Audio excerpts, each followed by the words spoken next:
Welcome to studio 4 news. ముందుగా headlines. BJP senior నాయకుడు శ్రీ రాజీవ్ చంద్రశేఖర్ న్యూఢిల్లీలోని బీజేపీ ప్రధాన కార్యాలయంలో సమావేశం. ప్రత్యక్ష ప్రసారం ఏఐసీసీ హెచ్క్యూలో శ్రీ పవన్ ఖేరా ద్వారా కాంగ్రెస్ పార్టీ బ్రీఫింగ్. వరదను అంచనా వేయడంలో వరద సహాయక చర్యల విషయంలో ప్రభుత్వం పూర్తిగా విఫలమైంది. జగదీష్ రెడ్డి. భారీ వరదలతో విరిగిపోయిన ప్రకాశం బ్యారేజ్ మొదటి 3 గేట్లు. బీజేపీ సీనియర్ నాయకుడు శ్రీ రాజీవ్ చంద్రశేఖర్ న్యూఢిల్లీలోని బీజేపీ ప్రధాన కార్యాలయంలో విలేకరుల సమావేశంలో ప్రసంగించారు.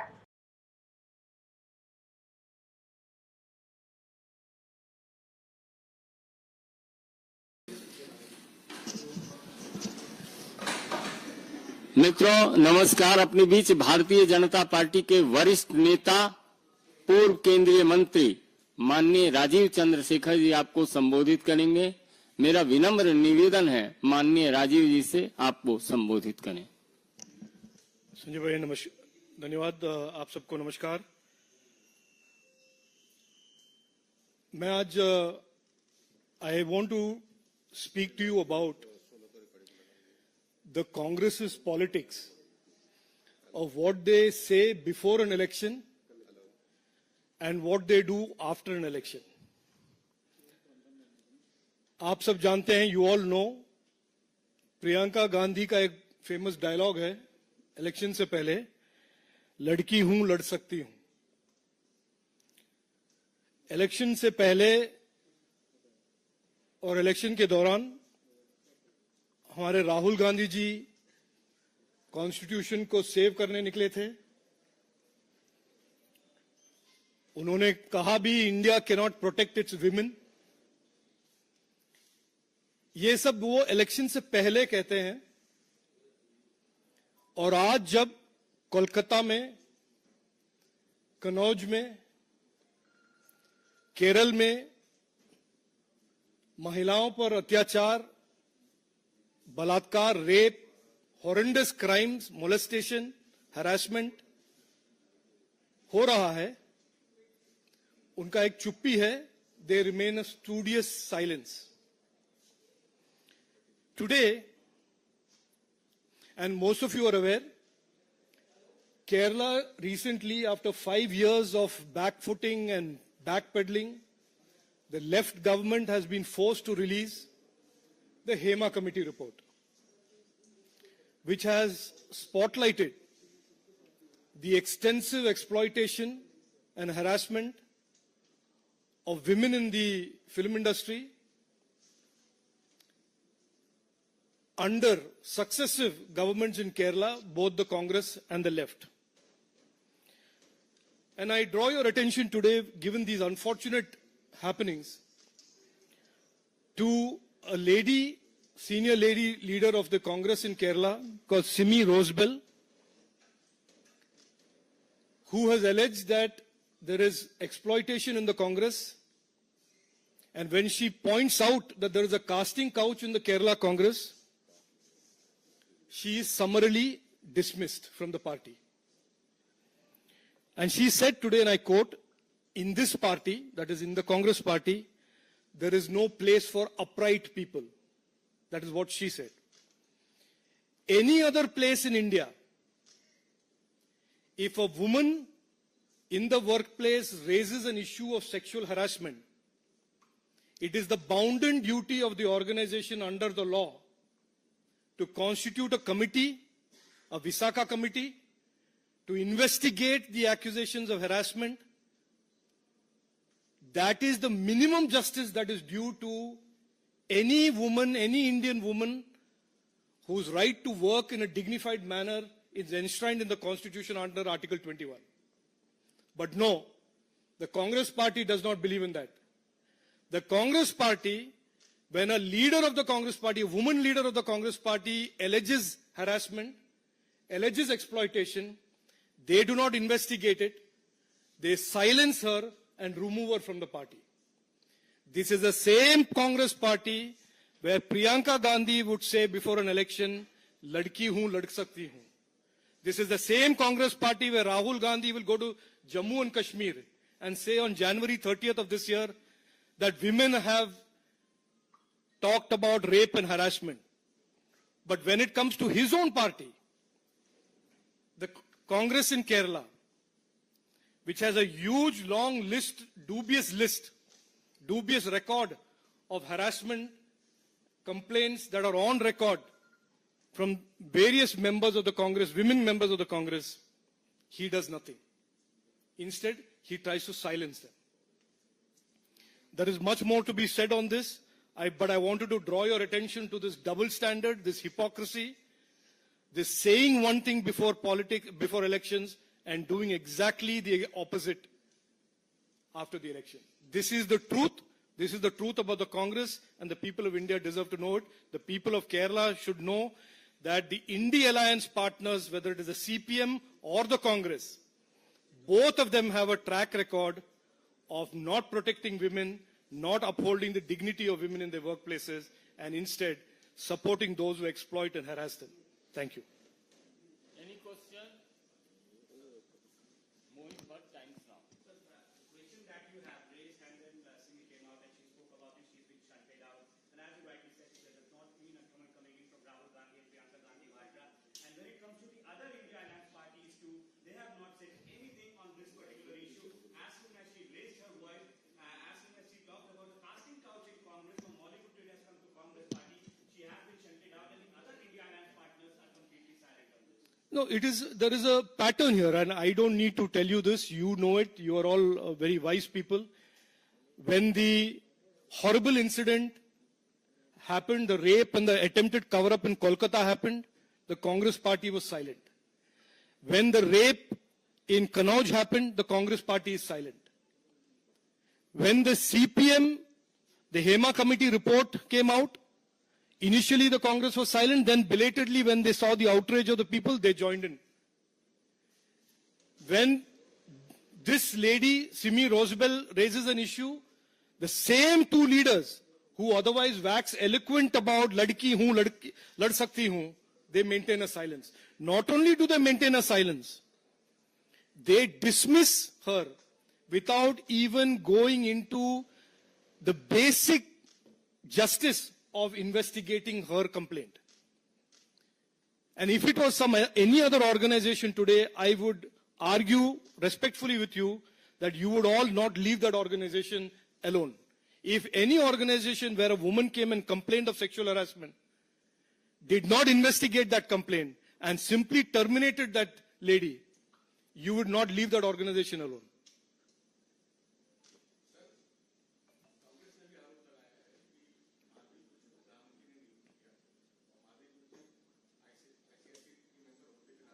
इसके लिए अलग से हम लोग बैठेंगे.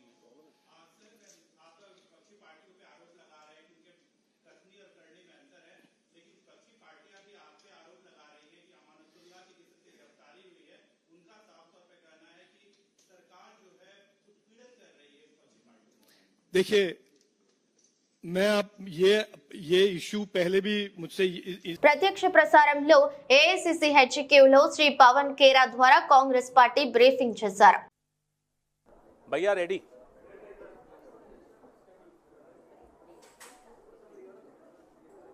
रचना बोली वी कैन स्टार्ट. नमस्कार साथियों,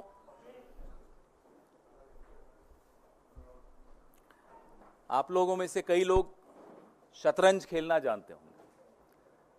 शतरंज में एक बोर्ड होता है. बोर्ड पे हम कुछ प्यादे रखते हैं.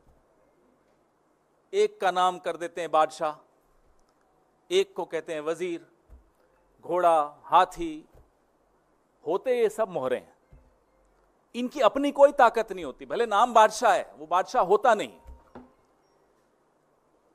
भले रानी है, वो रानी होती नहीं है. अगर रानी खुद तय कर ले कि मुझे मूव करना है, वो नहीं कर पाएगी. एक शतरंज का खेल चल रहा है इस देश में. अभी हम लगातार पिछले कई सालों से अलग अलग मोहरों की बात कर रहे हैं.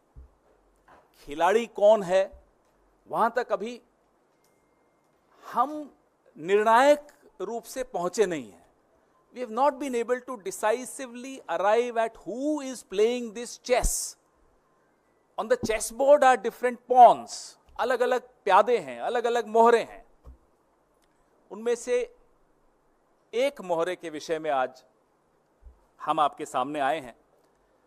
सेबी की चेयरपर्सन माधवी पुरी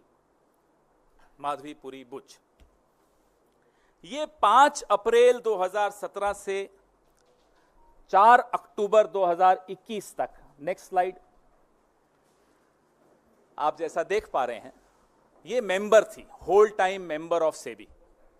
और उसके बाद ये चेयरपर्सन बनी सेबी की 2 मार्च 2022 को. The dates are right there in front of you. The dates on which she was whole-time member and the date on which she was appointed chairperson of SEBI. Very important dates. और SEBI एक regulator है. SEBI का role, जो उसकी भूमिका है, वो middle class, हम सब जो पैसा लगाते हैं मार्केट में, उस मार्केट को रेगुलेट करने की भूमिका SEBI की है, बहुत महत्वपूर्ण भूमिका है. और सेबी की चेयरपर्सन को कौन अपॉइंट करता है? सेबी की चेयरपर्सन को ये 2 महानुभाव आपके सामने हैं. अपॉइंटमेंट्स कमिटी ऑफ कैबिनेट, प्रधानमंत्री और हमारे देश के गृह मंत्री श्री अमित शाह. ये सेबी की चेयरपर्सन को अपॉइंट करने की जो एसीसी है, ये उसमें ये 2 सदस्य हैं. मतलब यही लोग अपॉइंट करते हैं. अभी तक हम लोगों ने, भले वो हिंडनबर्ग रिपोर्ट हो या और कई कॉन्फ्लिक्ट ऑफ इंटरेस्ट जो सेबी की जो भूमिका सेबी की चेयरपर्सन की रही है, उस पर हमने कई बार चर्चा की. जो सर्वोच्च न्यायालय द्वारा मॉनिटर्ड इंक्वायरी थी, इन्वेस्टिगेशन थी, हिंडनबर्ग रिपोर्ट पर, अडानी की कहानी पर, उस पर भी हमने चर्चा की. लेकिन इससे ऊपर, इससे कहीं हटकर, इससे कहीं भयानक भूमिका सेबी की चेयरपर्सन की मैं आपको बताना चाहूंगा. सबसे पहले मैं अपने साथियों को बोलूंगा, अगली स्लाइड पर आएं. यह पहली इरेगुलरिटी, यह पहला गैर कानूनी काम. आप सब तनख्वाह लेते हैं, मुझे लगता है एक ही जगह से लेते होंगे. अगर आप अपनी चैनल से, आप टाइम्स नाउ में, अगर आप टाइम्स नाउ से सैलरी लेते हैं तो हिंदुस्तान टाइम्स से तो नहीं लेते होंगे. साथ साथ कांग्रेस पार्टी से तो बिल्कुल नहीं लेते हैं, हम जानते हैं नहीं लेते. लेकिन सेबी की चेयरपर्सन जब वो मेंबर थी, होल टाइम मेंबर थी, 2017 से 2024 के बीच में रेगुलर इनकम आईसीआईसीआई बैंक से ले रही थी 16 करोड़ 80 लाख. और इसको 3 अलग अलग भागों में हमने आपको दिखाया कि तनख्वाह ले रही थी.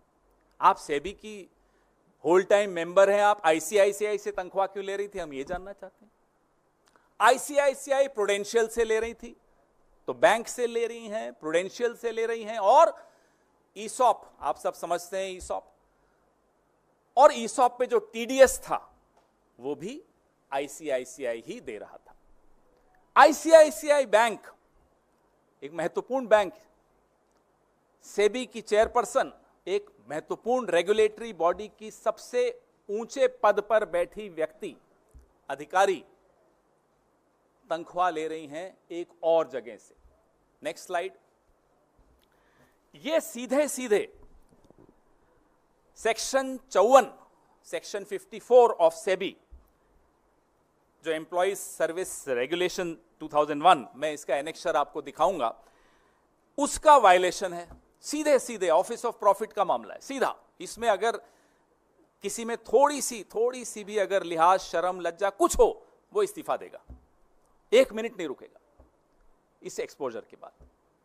आप मार्केट के रेगुलेटर हैं, आप चेयरपर्सन हैं, आप आईसीआईसीआई बैंक से तनख्वाह ले रही हैं, आईसीआईसीआई प्रूडेंशियल से तनख्वाह ले रही हैं. कैसे ले सकती? 2017 से 24 के बीच होल टाइम मेंबर और उसके बाद चेयरपर्सन की हैसियत से आईसीआईसीआई प्रूडेंशियल से इन्होंने 22,41 लाख रुपए लिए, 22,41,000 रुपए लिए. वो क्यों लिए? क्या सेवाएं इन्होंने आईसीआईसीआई को दी, ये भी सवाल बड़ा जायज़ है। ये टेबल जो आप देख रहे हैं ये भी आपको सरेआम दिखाता है हर साल का इनका जो पैसा आईसीआईसीआई से आया। 2017-18 में 2,06,18,950 रुपए आईसीआईसीआई बैंक से तनख्वाह मिली एक फाइनेंशियल ईयर में, और प्रूडेंशियल से 7,07,195 मिली, और सेबी से उस वक्त तनख्वाह వరదను అంచనా వేయడంలో వరద సహాయక చర్యల విషయంలో ప్రభుత్వం పూర్తిగా విఫలమైందని, ఖమ్మం జిల్లాలో 3 మంత్రులు ఉన్న విపత్తులో చిక్కుకున్న వారిని రక్షించడంలో విఫలమయ్యారని, ప్రజలు 8-9 గంటల సహాయం కోసం ఎదురు చూసి చివరకు వాళ్లే సొంతంగా పైసలు ఖర్చు పెట్టుకుని సహాయం పొందడం ఈ ప్రభుత్వ చేతగానితనానికి నిదర్శనమన్నారు. ఎప్పుడు ప్రజలు కోపానికి వస్తున్నారు? పొద్దు నుంచి సాయంత్రం వరకు ఎదురు చూస్తే ఒక మంత్రి దిక్కులేడు, ఒక అధికారి దిక్కులేడు. అసలు ముఖ్యమంత్రి అనే ఆయన నిన్న ఉదయం నుంచి సాయంత్రం వరకు ఏం చేసిండు అనే దానికి ఇప్పటివరకు ఏం లేదు. 8 గంటలు ఎదురు చూసిండ్రు వాళ్ళు. ప్రకృతి కూడా అవకాశం ఇచ్చింది. నిజమే, పడుకున్న వాళ్ళు నిద్రలో పోయినారు, అకస్మాత్తుగా వరదలు వచ్చి ఇల్లు కొట్టుకపోయినాయి, ప్రజలు కొట్టుకపోయినారు అంటే దాన్ని మనం ప్రభుత్వాలు నిందించే ఉపయోగం లేదు. నిందించకూడదు కూడా ఎవరం కూడా. కానీ ప్రపంచం అంతా మేల్కొని 9 గంటలు ఎదురు చూస్తుంటే కూడా వాళ్ళంతలో వాళ్ళు రెస్క్యూ ఆపరేషన్స్ చేసుకొని, వాళ్ళంతలో వాళ్ళు డబ్బులు ఇస్తామని చెప్పి గజ ఈతగాళ్ళను పిలిపించుకొని వరదల నుంచి వెళ్ళి బయటకు వస్తే ఇది ప్రభుత్వ వైఫల్యం కాకపోతే ఏమనాలి? వరద పోటెత్తుతుండటంతో ప్రకాశం బ్యారేజీపై రాకపోకలను అధికారులు నిలిపివేశారు. వాహనాలకు నో ఎంట్రీ బోర్డు పెట్టారు. ఆంధ్రప్రదేశ్ లో భారీ వర్షాలకు తోడు ఎగువ నుంచి వరద పోటెత్తడంతో ఈ నిర్ణయం తీసుకున్నట్లు సమాచారం. వరదలు కొట్టుకు వచ్చిన బోట్లు తాకడంతో బ్యారేజ్ గేట్లు స్వల్పంగా దెబ్బతిన్నాయి. బోట్లు అడ్డుపడిన చోట వరద నీరు నిలవడం, అది చూసేందుకు జనం వాహనాలు ఆపడంతో పోలీసులు అప్రమత్తమయ్యారు. వాహనాలను బ్యారేజీ పైకి అనుమతించడం లేదు. వరద భారీగా వచ్చి చేరుతుండటంతో దిగువకు నీటిని వదలడంతో పాటు అధికారులు 2వ ప్రమాద హెచ్చరికను జారీ చేశారు. బ్యారేజీ వద్ద 24.4 అడుగుల మేర నీటి మట్టం ఉందని, కాలువలకు 500 క్యూసెక్కుల నీటిని వదులుతున్నట్లు అధికారులు తెలిపారు. బ్యారేజీకి ఉన్న మొత్తం 70 గేట్లను తెరిచి నీటిని సముద్రంలోకి వదులుతున్నట్లు వివరించారు.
ఉద్యమ ప్రదాత, అభివృద్ధి విధాత, మాజీ ముఖ్యమంత్రి వైఎస్ రాజశేఖర రెడ్డి 15వ వర్ధంతి నేపథ్యంలో కుటుంబ సభ్యులు ఇడుపులపాయలోని వైఎస్ఆర్ ఘాటు వద్ద సోమవారం నివాళులర్పించారు. వైఎస్ఆర్ సతీమణి విజయమ్మ, తనయుడు వైఎస్ జగన్మోహన్ రెడ్డి, వైఎస్ భారతి, ఇతర కుటుంబ సభ్యులు, వైఎస్ఆర్సీపీ నేతలు ప్రత్యేక ప్రార్థనల్లో పాల్గొని మహానేతను స్మరించుకున్నారు. ఈ ప్రార్థన కార్యక్రమంలో ఎంపీలు వైఎస్ అవినాష్ రెడ్డి, గురుమూర్తి, జిల్లా పార్టీ అధ్యక్షుడు రవీంద్రనాథ్ రెడ్డి, ఎమ్మెల్యేలు అమర్నాథ్ రెడ్డి, దాసరి సుధా, మాజీ డిప్యూటీ సీఎం అంజాద్ బాషా తదితరులు ఉన్నారు.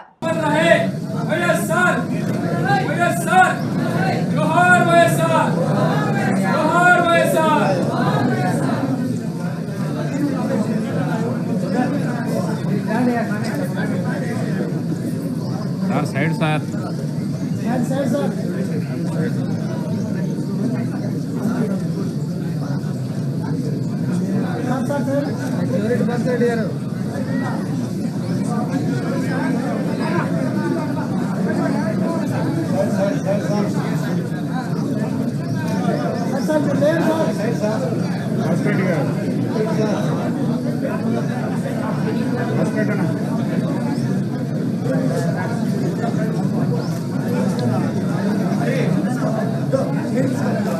रवेना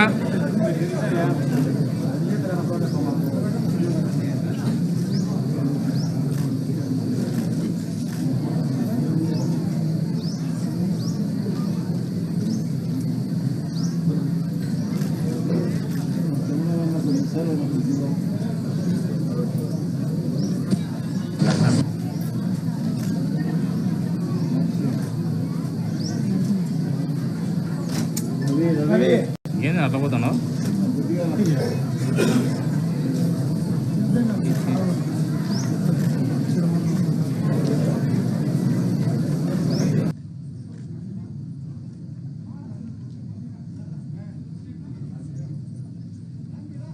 దయచేసి కూర్చున్నాం, నిశ్శబ్దంగా ఉన్నాం. మరొక కీర్తన పాడుకుని ప్రభుని కనపడదాం. సమానులెవరు ప్రభు 324వ పాట, సాంగ్ నెంబర్ 324, సమానులెవరు ప్రభు. పెద్ద పాట పుస్తకం నుంచి సమానులెవరు ప్రభు అనే పాట పాడుకుని ప్రభుని కనపడదాం. Song number 324.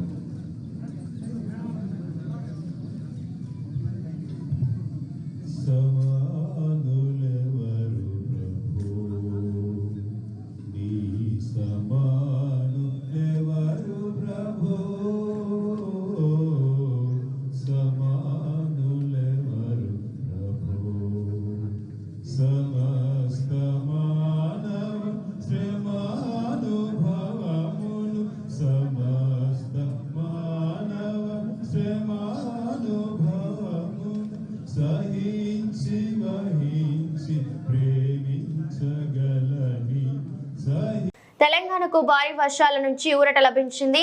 రేపటి నుంచి తేలికపాటి నుంచి మెస్తారు వర్షాలు మాత్రమే కురిసే అవకాశం ఉందని హైదరాబాద్ వాతావరణ కేంద్రం తెలిపింది. ఈ రోజు నుంచి రేపటి వరకు పలు జిల్లాల్లో భారీ వర్షాలు కురిసే అవకాశం ఉందని తెలిపింది. ఆదిలాబాద్, కొమరం భీం, ఆసిఫాబాద్, నిర్మల్, నిజామాబాద్, జగిత్యాల, సంగారెడ్డి, మెదక్, కామారెడ్డి జిల్లాల్లో అక్కడక్కడ భారీ వర్షాలు కురిసే అవకాశం ఉందని తెలిపింది. గాలులు గంటకు 30 నుండి 40 కిలోమీటర్ల వేగంతో ఉరుములు, మెరుపులతో కూడిన వర్షాలు కురిసే అవకాశం ఉందని తెలిపింది. ఇక రేపు ఎల్లుండి పలు జిల్లాల్లో తేలికపాటి నుంచి మోస్తారు వర్షాలు కురిసే అవకాశం ఉందని తెలిపింది. ఆదిలాబాద్, కొమరం భీం, ఆసిఫాబాద్, మంచిర్యాల, నిర్మల్, నిజామాబాద్, జగిత్యాల, రాజన్న, సిరిసిల్ల, కరీంనగర్, పెద్దపల్లి, జయశంకర్, భూపాలపల్లి, ములుగు, భద్రాద్రి కొత్తగూడెం, ఖమ్మం, నల్గొండ, సూర్యాపేట తదితర జిల్లాల్లో మోస్తారు వర్షాలు కురిసే అవకాశం ఉంది. తెలంగాణ అసెంబ్లీ స్పీకర్ గడ్డం ప్రసాద్ కుమార్ మాట్లాడుతూ భారీ వర్షాలకు తెలంగాణ రాష్ట్ర ప్రజలందరూ అప్రమత్తంగా ఉండాలి. వరద ప్రాంతాలలో తక్షణమే సహాయక చర్యలను చేయాలని తెలంగాణ ముఖ్యమంత్రి రేవంత్ రెడ్డి ఆదేశించారు. అత్యవసరమైతే తప్ప ప్రజలు బయటికి రావద్దు. లోతట్టు ప్రాంతాలు ప్రజలు అప్రమత్తంగా ఉండాలని సూచించారు.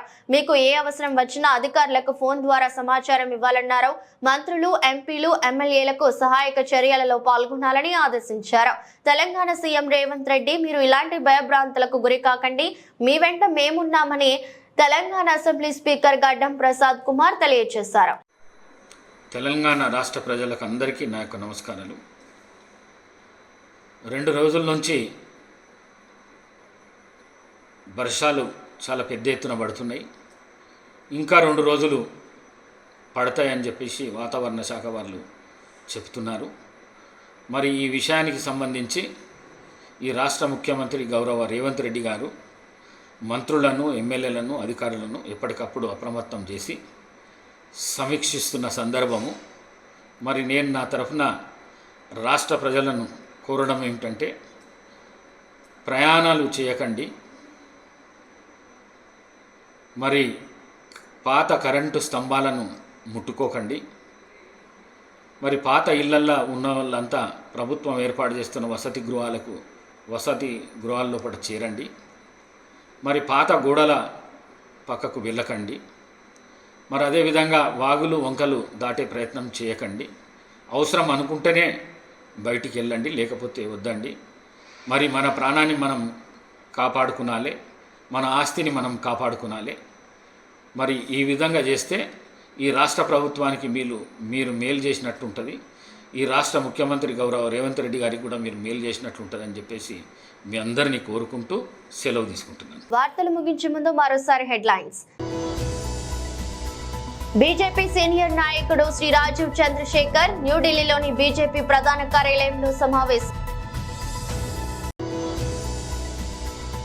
ప్రత్యక్ష ప్రసారం ఏఐసీసీ హెచ్క్యూలో శ్రీ పవన్ ఖేరా ద్వారా కాంగ్రెస్ పార్టీ బ్రీఫింగ్.